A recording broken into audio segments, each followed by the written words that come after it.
ఇక ఈరోజు అనగా 19వ తేదీ డిసెంబర్ నెల 2023 మంగళవారం. ఇక మదనపల్లి టమాటా మార్కెట్కు సంబంధించిన స్టాక్ అనగా దిగుమతి వివరాలు మనం ఈ వీడియోలో అయితే తెలుసుకుందాము. అంటే ఈరోజు మదనపల్లి టమాటా మార్కెట్కు స్టాక్ అనేది ఏ విధంగా వచ్చింది, నిన్నటి కన్నా పెరిగిందా లేకపోతే తగ్గిందా, ఎన్ని మండీల వరకు అయితే స్టాక్ అనేది వచ్చింది అనే వివరాలన్నీ కూడా మీకు ఈ వీడియోలో అయితే తెలియజేస్తాను.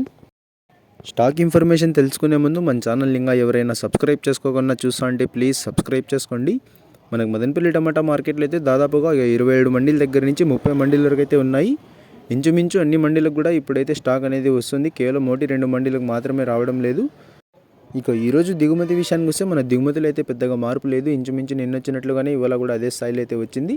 1-2 మండీలకు తగ్గినా కూడా మరికొన్ని మండీలకి పెరగడం వల్ల సేమ్ నిన్న వచ్చినట్లుగానే ఇవాళ కూడా స్టాక్ అయితే అదే స్థాయిలో అయితే వచ్చిందనే చెప్పాలి. ఇక నిన్నైతే యాక్షన్ అంతా పూర్తయిపోయే సమయానికి టాప్ అండ్ టాప్ ధర 620 రూపాయల వరకు అయితే వేశారు. మరి చూడాలి ఈరోజు ధరలు అనేవి ఏ విధంగా వెళ్తాయో. మనకు మదనపల్లి టమాటా మార్కెట్లో అయితే యాక్షన్ అనేది 8:30 8:40 ఆ మధ్యలో అయితే ప్రారంభమవుతుంది. మీకు దాని తర్వాత ఒక 8:45 ఆ పైన అయితే ప్రైజెస్ వివరాలు అనేవి తెలియజేస్తాను. మరి వేచి చూడాలి ఈరోజు ధరలు అనేవి ఏ విధంగా వెళ్తాయో. నిన్నటి కన్నా పెరుగుతాయా లేకపోతే తగ్గుతాయా, లేకపోతే నిన్న వెళ్ళినట్లుగానే ఇవాళ కూడా అదే స్థాయిలో వెళ్తాయా అనేది. ఇక ఇదండి ఇవాళ మదనపల్లి టమాటా మార్కెట్కు సంబంధించిన దిగుమతి యొక్క వివరాలు. ఇక ఇన్ఫర్మేషన్ నచ్చినట్లయితే లైక్ చేయండి, షేర్ చేయండి. మన ఛానల్ని కొత్తగా చూస్తున్నట్లయితే ప్లీజ్ సబ్స్క్రైబ్ చేసుకోండి. Thanks for watching this video.